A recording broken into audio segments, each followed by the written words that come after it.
Assalamualaikum warahmatullahi wabarakatuh. Baiklah anak-anakku sekalian, untuk hari ini kita materi yang akan kita bahas yaitu materi bab 2 ya, tentang menghindari minuman keras, judi dan pertengkaran. Nah, di dalam bab 2 ini, poin yang akan dibahas yaitu yang pertama, perilaku menghindari minuman keras, judi, dan pertengkaran. Dan yang kedua, cara dan hikmah menghindari perbuatan dosa. Baiklah, selanjutnya, perilaku menghindari minuman keras, judi, dan pertengkaran. Nah, yang pertama, minuman keras. Anak-anakku sekalian, ketahuilah bahwa di dalam Islam itu, Islam melarang kita untuk mengkonsumsi minuman keras ya. Selain minuman keras juga, Islam melarang kita mengkonsumsi sejenisnya, misalnya narkoba dan lain sebagainya. Nah, karena minuman keras, narkoba itu merupakan zat adiktif, atau zat adiktif itu adalah zat yang membuat kita itu ketagihan. Nah, hal itu akan merusak fisik dan mental. Nah, di samping itu, orang yang selalu mengkonsumsi minuman keras dan narkoba juga akan malas bekerja, tidak bisa mengendalikan keuangannya. Misalnya mengendalikan keuangan itu karena akan selalu boros dipakai membeli minuman keras, narkoba, dan lain sebagainya. Karena kan tadi sudah disebutkan bahwa minuman keras, narkoba itu memiliki zat adiktif atau nanti akan membuat kita ketagihan. Setelah ketagihan dan ketagihan terus menerus, maka uang kita pun akan habis untuk dibelikan hal atau barang yang haram tersebut. Ketika keuangan kita sudah habis, maka kita itu akan memaksakan diri untuk membeli barang haram tersebut. Apapun akan dilakukan oleh orang tersebut, orang yang kecanduan tersebut.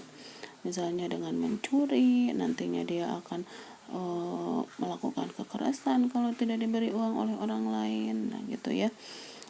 Nah, terus orang yang sudah ketagihan tersebut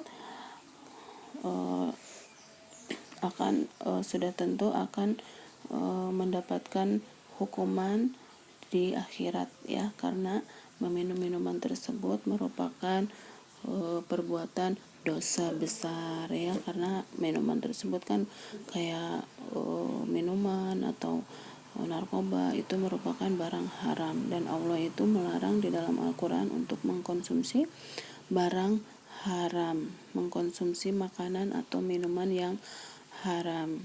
Nah, sekarang kita di usia SMP ya, kalian di usia SMP itu lagi masa transisi atau masa-masa di mana ketika orang lain mengajak bergaul ke sini, maka kalian ikut, mengajak bergaul ke sana, maka kalian ikut. Maka dari itu pintar-pintarlah memilih teman ya. Bukan berarti kalian tidak boleh berteman dengan siapapun, bukan berarti kalian pula harus bertemannya harus dengan yang ini, terus tidak. Berteman boleh dengan siapapun, tapi kita harus bisa menjaga karena memang pergaulan itu bisa menentukan kita ke arah mana, atau bisa menentukan kita mau jadi apa. Nah, itu ya. Nah, ibu tekankan, sekarang di usia SMP banyak ya yang awalnya dari merokok, terus meminum minuman keras. Itu untuk apa? Ya, hal seperti itu. Meminum minuman keras, kemudian mengkonsumsi narkoba dan sejenisnya, itu akan merusak otak. Kemudian nanti masa depan kalian itu akan terancam ya. Nah, itu minum minuman keras sudah tentu itu perbuatan dosa. Nah, kemudian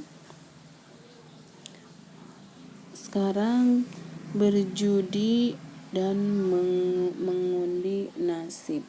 Nah, berjudi juga itu merupakan perbuatan dosa besar ya. Perbuatan dosa besar. Nah, kita juga harus menjauhinya. Nah, pernah ada kabar ya bahwa sebuah keluarga berantakan karena orang tuanya itu selalu berjudi. Nah, hal ini sangat sesuai dengan hasil dari suatu penelitian yang dilakukan oleh universitas terkenal ya di Melbourne di Melbourne, Australia. Nah, di penelitian itu menyimpulkan bahwa hampir setengah dari anggota keluarga yang memiliki kebiasaan berjudi mengalami kekerasan. Karena ketika berjudi itu kan ada kalah menang.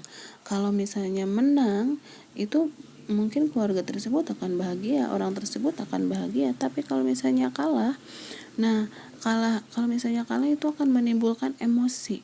Kalah satu kali tidak apa-apa, terus mencoba lagi karena penasaran untuk menang, mencoba lagi berjudi, kemudian kalah, dan kalah, kemudian habislah semua harta yang dimilikinya. Nah, dari sana orang yang berjudi tersebut tidak akan bisa mengendalikan emosinya. Yang ada dia itu akan berontak, kemudian berbuat kekerasan. Nah, itu ya, kita itu harus menghindari hal tersebut. Karena berjudi itu tadi sudah dikatakan ya, berjudi itu merupakan sebuah perbuatan dosa besar dan itu tidak baik di dalam menurut agama ya. Kemudian yang ketiga yaitu pertengkaran dan pembunuhan ya. Nah, itu juga merupakan dosa besar. Nah, bagaimanapun namanya kekerasan, pertikaian, atau pertengkaran, bahkan pembunuhan itu tidak dibenarkan di dalam Islam.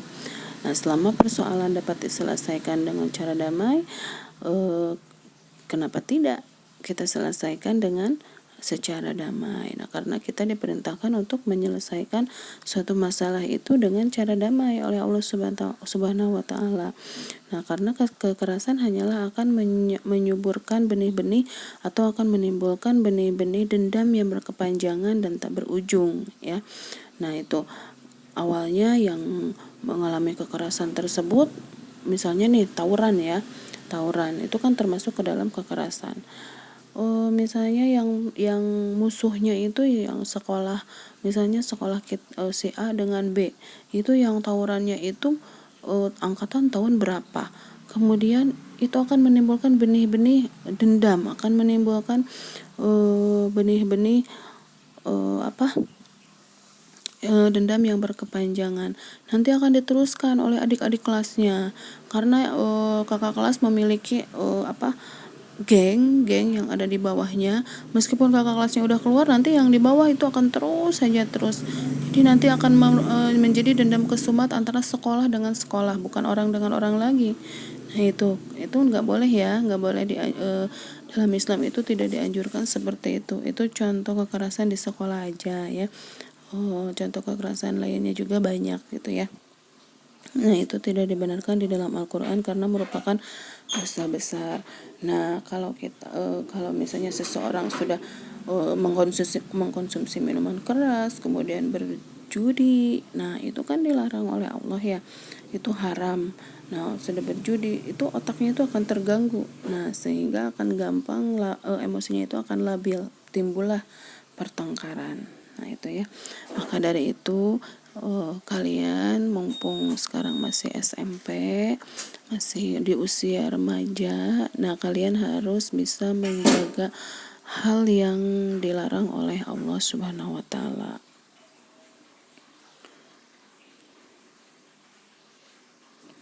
Oke, selanjutnya cara dan hikmah menghindari perbuatan dosa.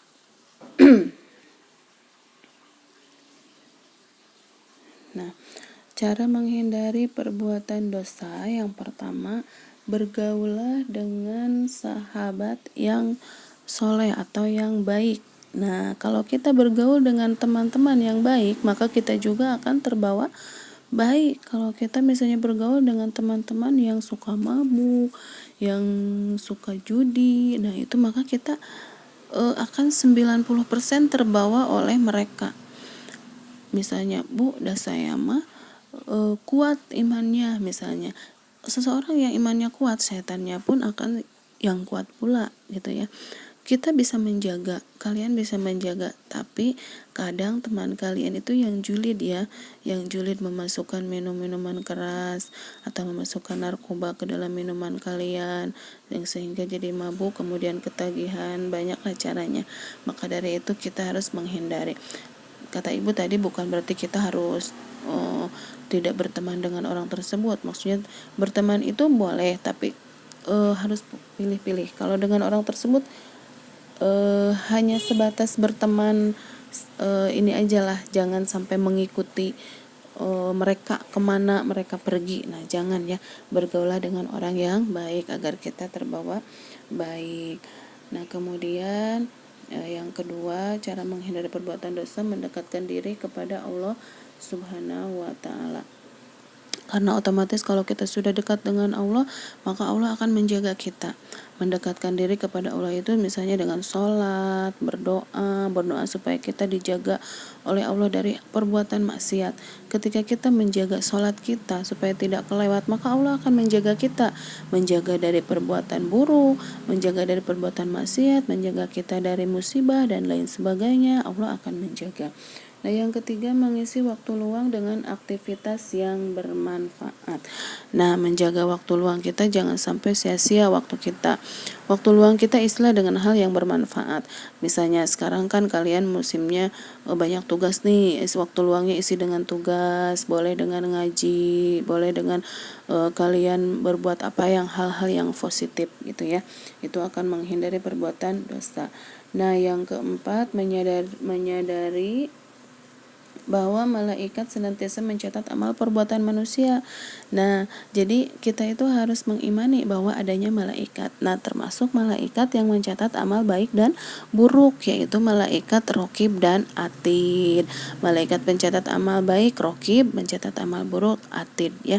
Nah, itu kalau kita sudah mengimani berarti kita akan berbuat baik. Kita tidak jauh akan menghindari sebaik mungkin, sebisa mungkin akan menghindari dosa ya, karena kita tahu ada malaikat atid nih yang mencatat amal buruk kita. Nah, maka kita di sana akan menghindari dosa tersebut ya. Karena ketika kita berusaha untuk melakukan segala perintah Allah dan menjauhi segala larangan Allah, insya Allah Allah akan menjanjikan surga untuk kita. Karena kalau kita menjauhkan diri dari larangan Allah dan melaksanakan perintah Allah, berarti kita sudah termasuk orang yang bertakwa, dan Allah tidak akan melihat orang itu cantik atau ganteng atau jelek, hitam, putih, tapi Allah akan melihat orang atau manusia dari ketakwaannya ya. Nah, sekarang hikmah menghindari perbuatan dosa. Hikmah itu adalah hal positif yang bisa diambil dari sebuah perbuatan atau kejadian. Hal baik yang dapat diambil dari sebuah perbuatan atau kejadian. Nah, sekarang kita menghindari perbuatan dosa. Kalau sudah berusaha menghindari perbuatan dosa, maka hikmah atau hal positif yang akan kita dapatkan, yang pertama yaitu bersemangat dalam meraih cita-cita. Ya, kita akan semangat dalam meraih cita-cita, otomatis belajar pun akan semangat karena kita yakin cita-cita itu akan tercapai dengan belajar, dengan beribadah kepada Allah. Dan belajar menuntut ilmu itu termasuk beribadah kepada Allah juga ya. Itu jihad fisabilillah, jihad di jalan Allah. Ketika kita menuntut ilmu, kita sama dengan berjihad atau berperang di jalan Allah. Kalau orang yang berperang, senjatanya itu adalah pedang dan lain sebagainya. Kalau kalian sedang menuntut ilmu, perang di jalan Allahnya itu senjatanya adalah buku, ballpoint atau pulpen, pensil dan lain sebagainya, atau alat-alat tulis gitu, alat-alat sekolah. Nah, yang kedua, mendapatkan rahmat dan petunjuk Allah. Nah, hikmahnya itu kalau kita menghindari perbuatan dosa akan mendapat rahmat atau akan disayang oleh Allah dan dikasih petunjuk oleh Allah untuk selalu berbuat kebaikan. Nah, selanjutnya dapat berpikir jernih. Orang yang selalu menghindari perbuatan dosa nantinya akan dapat berpikir jernih, selalu berpikir hal-hal yang positif. Nanti hasilnya pun akan baik. Nah, sudah tentu kalau kita menghindari perbuatan dosa, jaminannya akan dijauhkan dari siksa api neraka atau akan dijaminkan surga, ya. Nah, untuk pertemuan kali ini dicukupkan sekian dari Ibu, ya. Penjelasan singkat mungkin, ya. Penjelasan singkat. Nanti minggu depannya Ibu akan bahas lagi masuk ke bab 2 tentang perilaku jujur dan adil. Nah, untuk pembelajaran kali ini silahkan kalian baca buku bab 2-nya. Nanti untuk tugas Ibu akan kasih, ya, untuk tugasnya. Kemudian terima kasih yang sudah menyimak video dari Ibu ini. Mohon maaf apabila banyak kekurangannya di dalam menjelaskan. Kalau kalian misalnya ada yang tidak mengerti dengan penjelasan Ibu, boleh kalian bertanya langsung di grup, ya. Nanti Ibu jelaskan lagi gitu, ya, atau jelaskan secara singkat. Terima kasih. Wabillahi taufik wal hidayah wal inayah. Wassalamualaikum warahmatullahi wabarakatuh.